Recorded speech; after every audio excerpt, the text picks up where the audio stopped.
ក្តៅនំគ្រៀម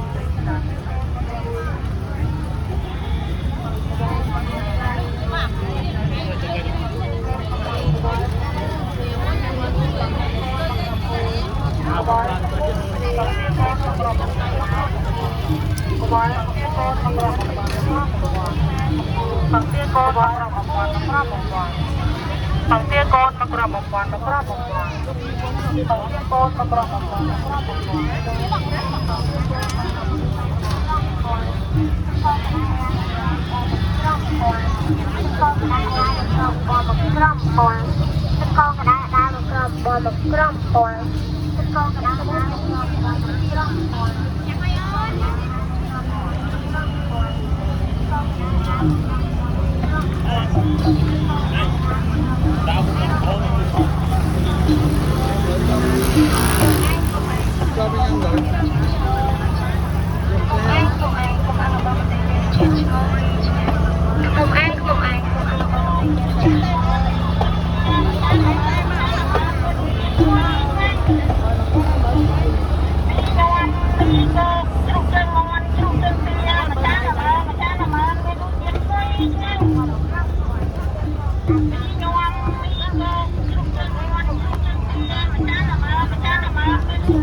cháo luôn mấy cháo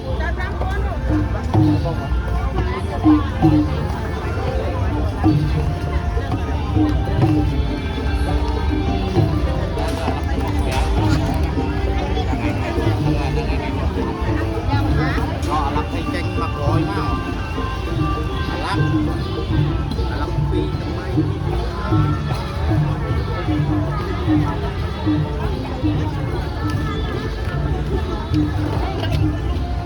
Hãy subscribe cho kênh Ghiền Mì Gõ để không bỏ lỡ những video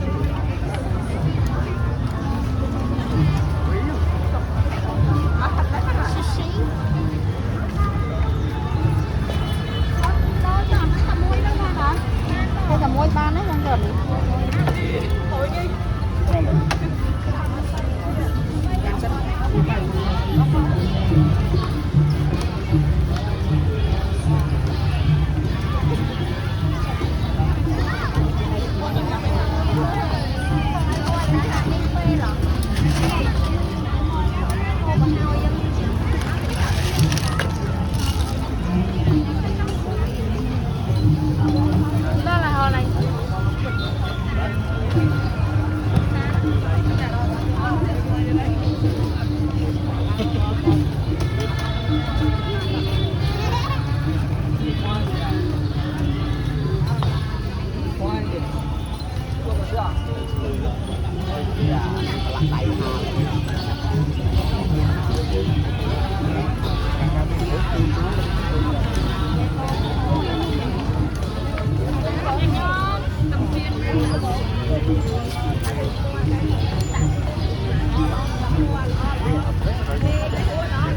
té không? Tí ban không? Tí ban này, tí. Rồi. Ok. Thay lên Xong thôi đấy. Tôi hỏi. Pi nhá, yêu pi gian mà thử. Táo được mà sao? Đi ban này không? Con mẹ muốn cắn hai mẹ.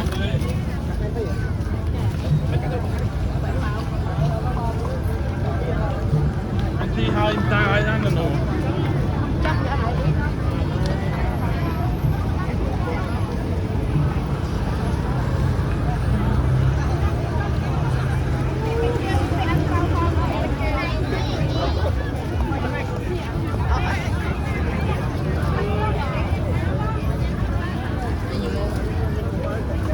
Cho con học á.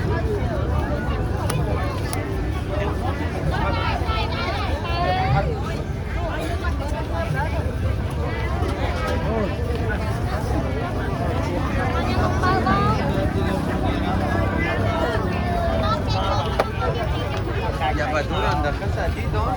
Berdiri aja. Ada bang anak pak.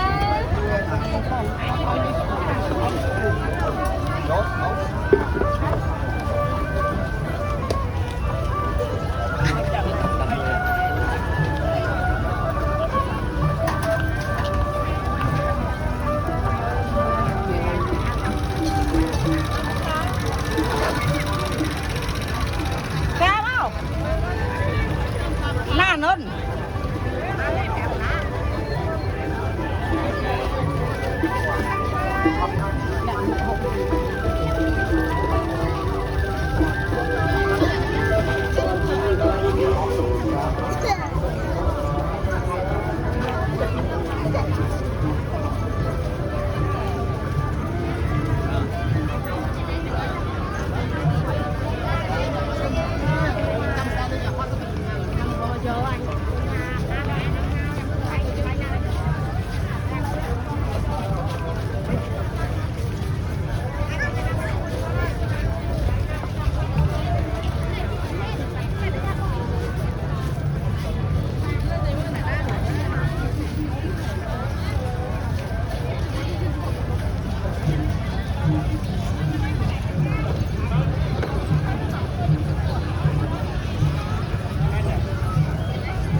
ស្មៅជើងរបស់យើងបាទសូមឲ្យបានជឿនបាទហើយក្នុងនោះដែរក៏តាមបណ្ដោយផ្លូវដែលយើងមានការបន្ទប់បាទក៏មិនត្រូវយកនយោបាយផ្សេងៗទៅឈប់ចតនៅមុខបារះដែលយើងមានការបន្ទប់នេះដែរមិនឲ្យមានការលួចដូរដែរបាទព្រោះយើងដឹងហើយថាការបិទផ្លូវនេះសម្រាប់តែបញ្ជាចរាចរណ៍ទេបាទមិនតម្រូវឲ្យយកនយោបាយផ្សេងៗមកបិទរាំងពីមុខផ្លូវដែលយើងបិទទុកនេះទេបាទដើម្បីយើងរក្សាផ្លូវនេះបាទនៅពេលដែលយើងមានបញ្ហាផ្សេងៗឬក៏កិច្ចការអីដោយយថាហេតុណាមួយយើងអាចជំនះបាទផ្លូវនេះដើម្បីសុវត្ថិភាពបងប្អូនយើងនៅលើផ្លូវស្មៅជើងបាទចឹងហើយសូមឲ្យការយល់ពីបញ្ហាការរក្សាសន្តិសុខសម្រាប់ធ្នាប់និងរបៀបរៀបរយលើផ្លូវស្មៅជើងបាទសូមឲ្យយល់ពីបញ្ហាការរៀបចំរបស់អាជ្ញាធរមានសមត្ថកិច្ចបាទសូមឲ្យចូលរួមបាទទីពីរចំពោះបងប្អូនលក់ដូរក៏ដូចគ្នាដែរបាទគឺលក់ដូរយើងលក់ដូរទៅតាមស្តង់តម្លៃអ្នកអនុញ្ញាតហើយនឹងគំនូសដែលរដ្ឋបាលខាងបានអនុញ្ញាតបាទមិនត្រូវបាទធ្វើឲ្យលើផ្លូវស្មៅជើងយើងនេះកើតឡើងជាបណ្ណាធិបតេយ្យលក់ដូរមានគំនូសមានកំណត់បាទមិនគោរពតាមការណែនាំនេះបាទយើងចង់នឹងមានវិធានការគ្រប់បងប្អូនណាបានចូលហើយចូលរួមក្នុងការរក្សាបានមានវិធានការទប់ស្កាត់បាទ